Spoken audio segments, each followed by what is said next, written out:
आइए यहाँ पर 20 प्रश्नों को लेते हैं और उनके हल करते हैं।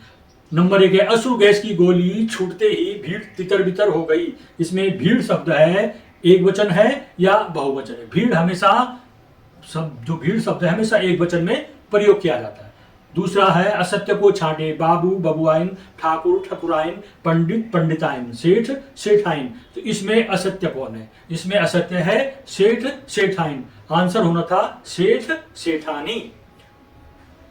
तीसरा है, सत्य को छांटिए जाट जाटन, भील भीलन, भाट भाटन, जोगी जोगन। तो इसमें सत्य है जोगी जोगन। बाकी जाट का जाटनी होना था, भील का भीलनी होना था, भाट का भाटनी।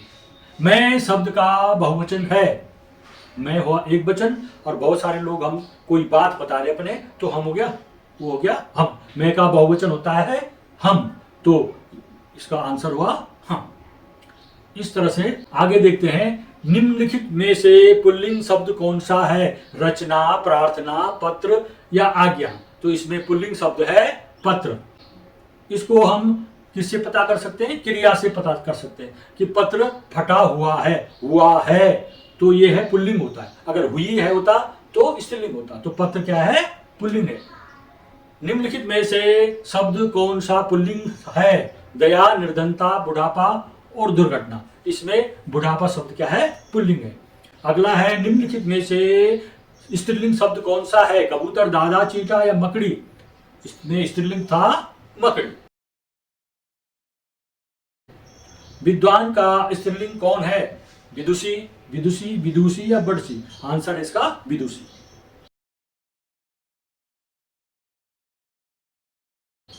कारक कितने प्रकार के होते हैं? अभी हमने पढ़ा है कारक, तो कारक होते हैं 8 प्रकार के। अधिकरण कारक का विभक्ति चिन्ह है काकी के, में पर, को या ने। इसका आंसर है में पर। निम्न में विकारी पद है क्रिया विशेषण, संज्ञा, विस्मयादि बोधक या समुच्चय बोधक। विकारी पद है इसमें संज्ञा, क्योंकि संज्ञा में विकार पैदा हो जाते हैं। निम्न में अविकारी पद है विशेषण, क्रिया विशेषण, संज्ञा या सर्वनाम।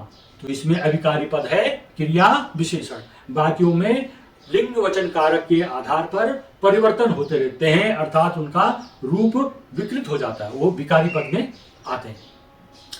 कर्ता का विभक्ति चिन्ह है को, ने, से या में। कर्ता के बाद कौन सा विभक्ति चिन्ह का प्रयोग किया जाता है? जैसे राम ने रावण को मारा, तो ने कर्ता राम है, राम के बाद ने का प्रयोग किया गया है, तो विभक्ति चिन्ह है ने। कर्म कारक, श्याम पेंसिल से लिखता है। किससे लिखता है? पेंसिल से, तो वो साधन हुआ एक, तो इसलिए यह हो जाएगा करण कारक। आंसर है इसका करण कारक। अगला है, पेड़ से पत्ता गिरता है। पेड़ से अलग हो जाता है पत्ता, तो अलग होने का बोध प्रकट कराता है अपादान कारक। तो आंसर होगा इसका अपादान कारक।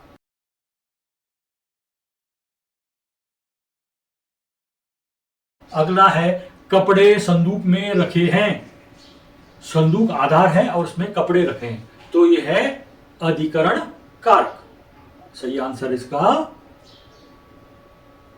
अधिकरण कारक। अगले प्रश्नों को लेते हैं। मेज पर पुस्तक रखी है। मेज है, उसके ऊपर पुस्तक रखी है, तो पुस्तक को आधार मिला है मेज का, इसलिए इसको क्या कहेंगे? अधिकरण कारक। आधार का अधिकरण, अधिकरण कारक। आंसर लिख देना आपने। कर्म कारक का विभक्ति चिन्ह है। कर्म का कारक का विभक्ति चिन्ह क्या है? को।